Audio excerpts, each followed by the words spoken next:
안녕하세요. 반갑습니다. 허재삼 작가입니다. 오늘 제가 여러분들께 소개해 드릴 책은요.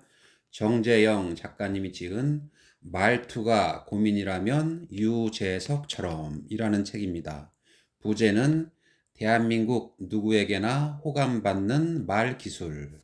네, 그럼 먼저 작가 소개를 하겠습니다. 정재영, 말과 커뮤니케이션에 관심이 많은 전업 작가. 서울 소재의 한 대학과 대학원에서 문화 이론을 공부했고 30년 가까이 일간지, 주간지, 월간지 등 여러 매체에 글을 써왔다. 전작 삶의 끝에서 비로소 깨닫게 되는 것들은 죽음을 앞둔 사람들이 마지막으로 남긴 말에 대해 조사 연구해서 쓴 책이다. 누구나 죽음을 앞두고 사랑한다고 말했다. 왜 아이에게 그런 말을 했을까는 부모와 자녀의 실패한 커뮤니케이션에 대한 뼈아픈 회고록으로 부모가 아이의 마음에 새기는 상처에 대해서 썼다. 네, 그럼 프롤로그를 들어가 보겠습니다. 누구에게나 호감받는 유재석의 말솜씨. 호감을 듬뿍 받는 사람들의 비결은 무엇일까? 미모나 경제력, 아니면 높은 지위일까? 먼저 미모는 아니다. 미모가 호감의 필수 조건이라면 유재석의 전성시대가 올 수 없었다. 유재석은 예쁘지 않다. 무시하는 게 아니다. 가족과 친구들에게는 눈부시게 아름답겠지만 이 사회의 획일적 미모 기준으로는 그가 가령 원빈, 장동건, 차은우, 정국 등과 함께 묶여서 미남이라 불릴 가능성이 낮다는 뜻이다. 호감은 외모에서 오지 않는다. 사람의 매력을 완성하는 것은 바로 감동적인 말 솜씨다. 누구나 알듯이 재산이나 지위도 말의 향기의 상대가 되지 못한다. 말이 무례하거나 경우에 맞지 않으면 부자 사장도 마주하기 싫다.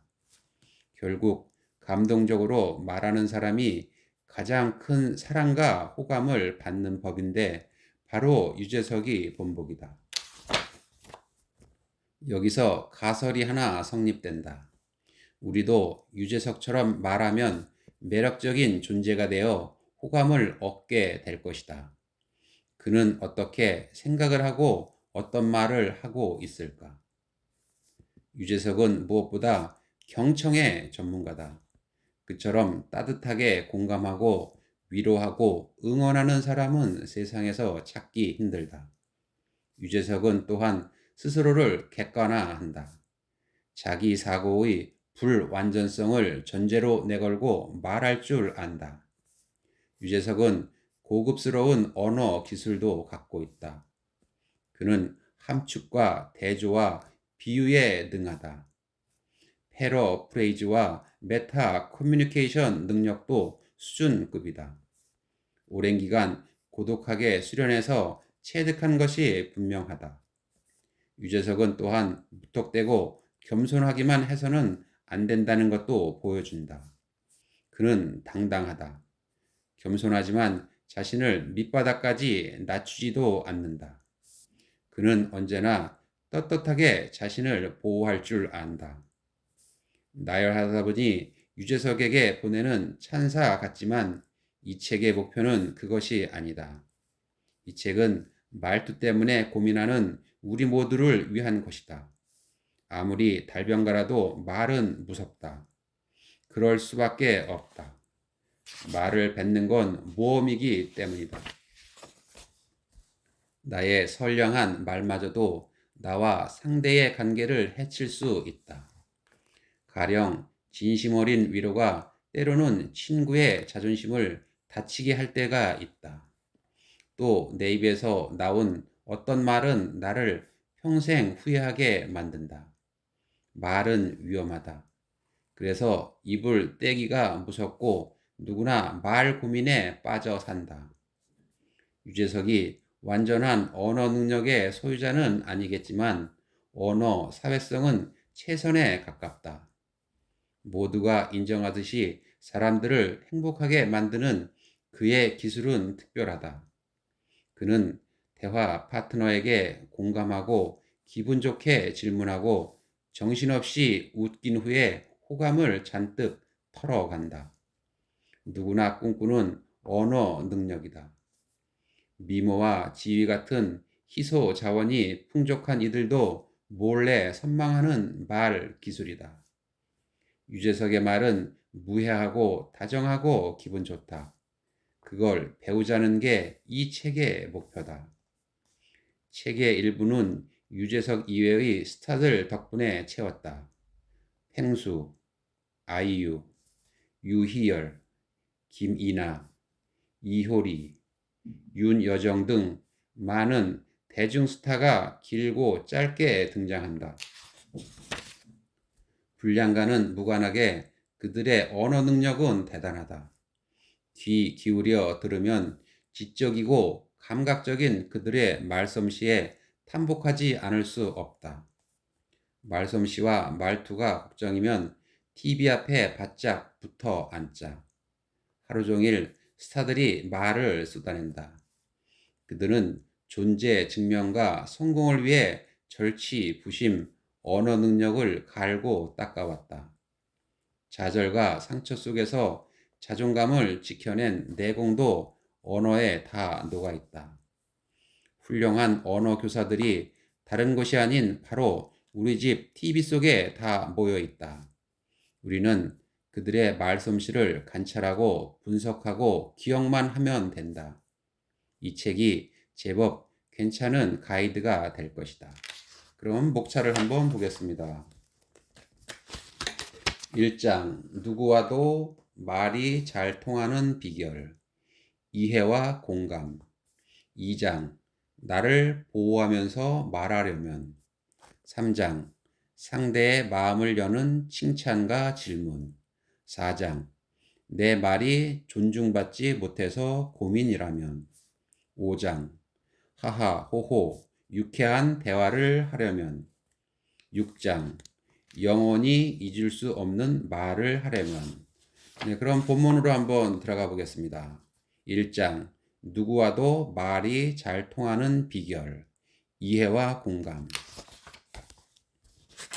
첫 만남에서 호감을 얻는 말솜씨 사람은 누구나 사랑받고 싶어 한다. SNS에서 하트와 엄지를 받는 게 감미롭고 달달하다. 그러면 어떻게 해야 사람들이 나를 좋아할까? 그 중 하나가 상대방과 나의 공통점을 찾아서 대화로 끌어들이는 것이다. 유재석이 소유한 비장의 무기이기도 하다. 어려운 일이 아니다. 사람들은 자신이 특별하다고 믿지만 사실은 다들 비슷하기 때문이다. 빙하위 펭귄들이 모두 빼닮은 것처럼 사람들에게도 공통점이 넘쳐난다. 그 중 하나를 골라서 말해주기만 해도 상대는 나에게 관심을 갖고 호감을 느끼게 되어 있다. 유재석은 이미 그 사실을 알고 있고 실제 대화에서 정확하게 적용한다. 유재석이 유퀴즈 온더블록에서 동갑 회사원을 만났을 때를 보자. 회사원은 자신은 노안이 시작되어서 신문을 읽을 때 안경을 벗는데 유재석은 어떠냐고 물었다. 유재석은 아직 아니었다. 회사원 신문을 아직도 페이퍼로 보세요? 유재석 예.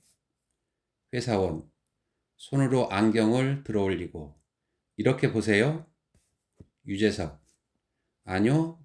그냥 손으로 가상의 신문을 넘기며 이렇게 봐요. 회사원 보이세요?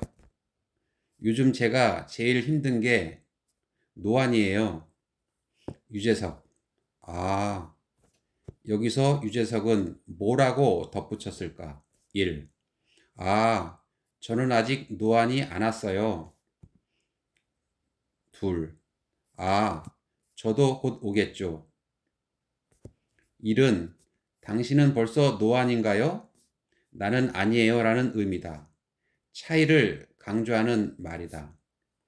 두 사람 사이에 마음의 장벽이 불쑥 솟아오를 법한 말이다. 반면 2는 공통점을 강조한다. 아직은 아니지만 동갑인 나도 당신처럼 곧 노안이 오겠죠 라는 뜻이니 동질감을 표현하는 말이다. 유재석은 2라고 말했다. 그렇게 은근슬쩍 동질성을 암시하는 것이 유재석의 빼어난 대화 기술이다. 대화 상대였던 회사원은 기분이 좋았을 것이다. 유재석도 나처럼 노안이 될 거다 라고 생각하니 외롭지도 않고 안도감이 들었을지도 모른다. 그리고 유재석에게 호감을 느꼈을 것이다. 유재석이 자신도 별반 다르지 않다고 말했기 때문이다. 사람들은 자기 마음을 솔직하게 밝히는 사람을 좋아한다. 유재석은 상대방과 동질성을 찾았고 호감을 얻었다. 사랑의 감정을 키우는 4가지. 동질감이 사회생활에만 도움이 되는 것은 아니다. 연애할 때도 좋은 무기가 된다. 사랑하는 사람과 마음을 나누며 지내는 것만큼 행복한 일도 많지 않다.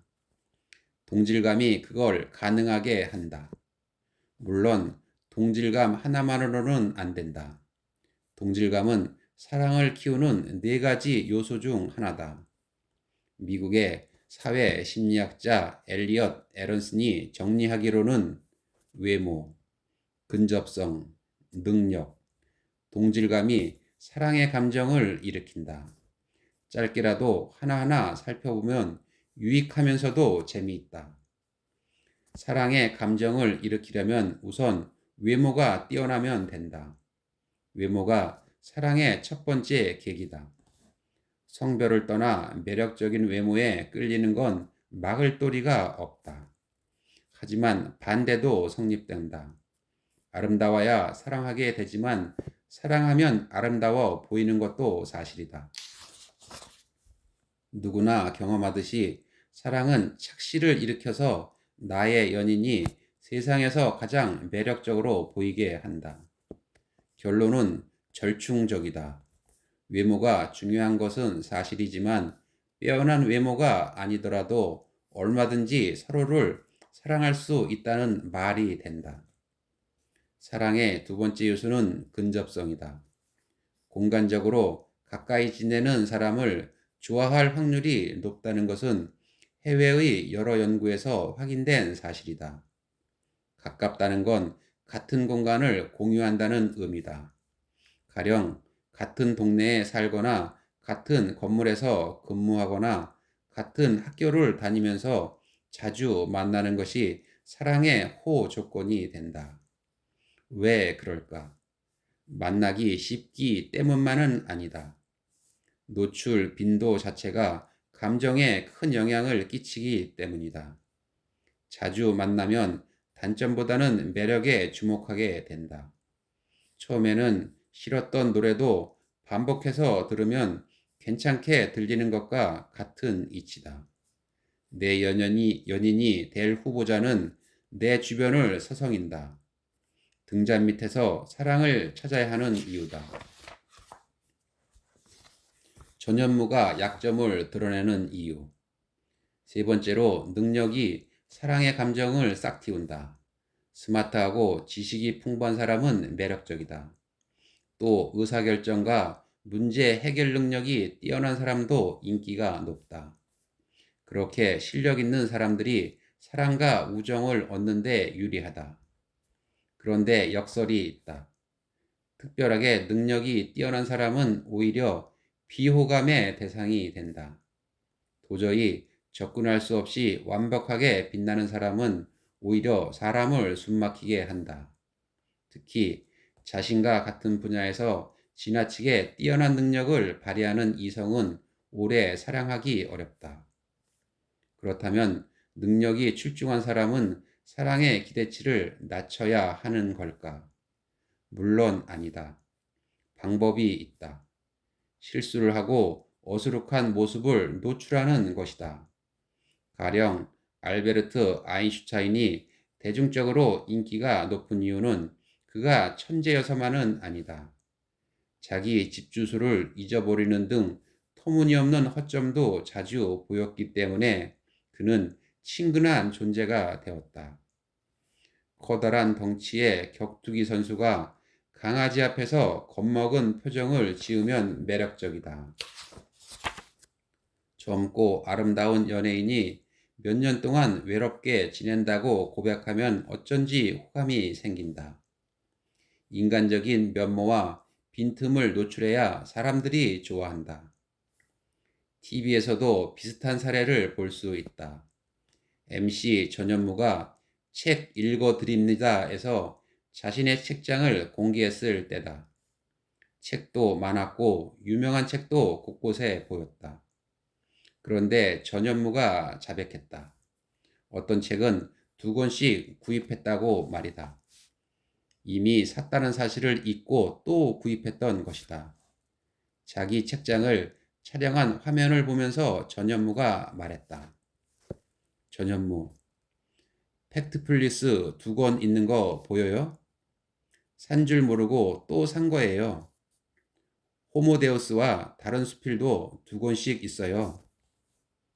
전현무는 자신이 책에 대한 지적 호기심이 적고 소양도 부족하다고 고백해서 웃음을 끌어냈다.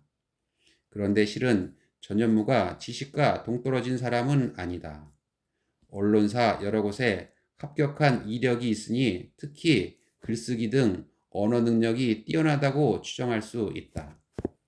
그럼에도 그는 자신을 백치라도 되는 양 꾸민다. 의식적으로 계획하지 않았더라도 유익한 작전이다. 자신의 허술함을 적절히 드러낼수록 대중은 거부감을 덜 갖고 호감을 느낀다. 대화 에티켓 6가지. 영국의 언어학자 제프리 리치는 예의 바르게 말하려면 6가지 원칙을 지켜야 한다고 주장했다. 첫째, 요구하지 않아야 한다. 펜을 빌려주세요 보다는 펜을 빌려주시겠어요가 낫다. 상대방이 특정 행동을 하도록 요구하는 게 아니라 의사가 있는지 물어야 하는 것이다. 둘째, 상대의 중요성을 인정해 준다. 다른 사람의 시간, 관심, 노력이 소중하다는 전제하에 말한다. 다른 일 하시는데 미안하지만, 바쁘시겠지만, 이라고 말하면 된다. 할 일도 없는 것 같은데 도와줘는 상대방의 중요성을 부정하는 무례한 발언이다. 셋째, 겸손해야 한다. 자신에 대한 칭찬을 최소화하고 상대방의 칭찬을 많이 해야 예의 바른 대화가 가능하다. 가령, 너의 도움이 없었다면 나는 못 해냈을 거야 라는 식의 표현이다. 넷째, 긍정적 평가도 예의 바른 대화의 필수 요소다. 상대방의 말과 행동을 호의적으로 인정하는 것이다. 비판을 꼭 숨길 이유는 없지만 긍정적 평가가 우선이고 비중도 훨씬 높아야 한다. 다섯째, 동의의 원칙을 지켜야 한다. 상대의 선택, 행동, 생각을 지지하는 것이다. 습관처럼 반대하지 말아야 한다. 여섯째, 공감은 예의 바른 대화에 꼭 필요하다. 상대의 감정을 이해하고 나누는 것이 공감이다. 너는 오늘 많이 슬펐구나 는 공감 표현이고 왜 울상을 하고 있니 는 비공감 표현이다. 주목받는 기술이 있다. 듣는 사람은 미꾸라지다. 붙들기 힘들다. 틈만 나면 대화에서 빠져나가 공상 속으로 달아나는 것이 청자의 공통점이다. 청자가 나에게 집중하도록 만들어야 대화 능력자가 된다. 딴 생각이나 지루함에 빠지지 않게 그들의 집중력을 관리해야 하는 것이다. 네, 오늘 저는 여기까지 말씀드리고 다음에 새로운 책으로 찾아뵙겠습니다. 감사합니다.